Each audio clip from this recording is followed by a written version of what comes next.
Tout le monde connaît la mobilité pour les personnes. On partage les moyens de transport, on les combine pour arriver à destination.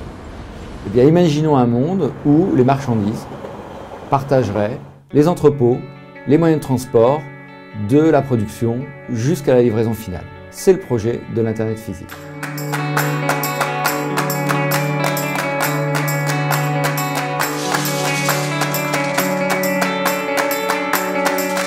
L'idée de l'Internet physique, c'est comme Internet, c'est de faire en sorte qu'un envoi, en l'occurrence un envoi physique, puisse utiliser différents réseaux, l'un après l'autre, pour arriver à destination.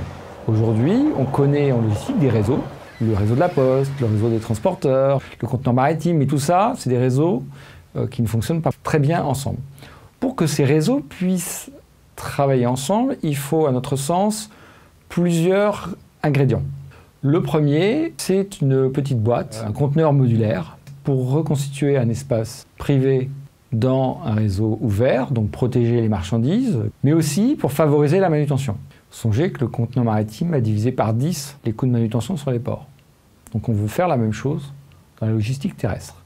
Le deuxième ingrédient qu'il faut mettre pour faire fonctionner un Internet physique, c'est des codifications de l'information logistique partagées par tous.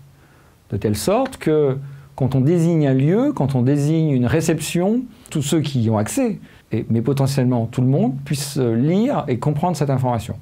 Évidemment, il ne s'agit pas de la disséminer à n'importe qui, n'importe comment, mais en tous les cas qu'il y ait un langage commun qui soit défini. Le troisième point, donc des outils d'aide à faire les meilleures opérations logistiques, donc qui mettent en ligne les capacités disponibles de camions, d'entreposage, et là on voit des plateformes qui se développent dès aujourd'hui. Potentiellement extrêmement important, puisqu'il s'agit de faire passer l'efficacité des moyens, notamment de transport, de l'ordre de 60% de taux de remplissage à 85-90%. Et aujourd'hui, chaque point de taux de remplissage, au niveau d'un pays comme la France, c'est plusieurs centaines de millions d'euros de gains récurrents chaque année.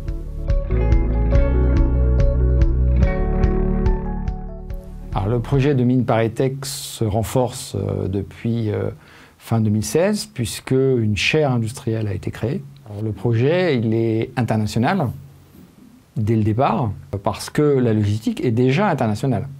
Les conteneurs font voyager les produits d'un bout à l'autre du monde, presque plus aisément et en tous les cas plus efficacement qu'on peut le faire à l'intérieur d'une ville. Oui, il y a plusieurs expérimentations en cours, notamment une en France qui s'appelle CRC, pour Centre de routage collaboratif. Ça fonctionne de la manière suivante. Un industriel, au lieu de faire un camion pour un client, fait un camion pour plusieurs clients dans la même région. Arrivé sur le centre de routage, les palettes aujourd'hui sont triées et sont regroupées par enseigne venant de plusieurs fournisseurs. Donc on a un schéma qui vient, sans rien changer au fonctionnement actuel, des fournisseurs et des enseignes, vient saturer les camions en amont et en aval du CRC.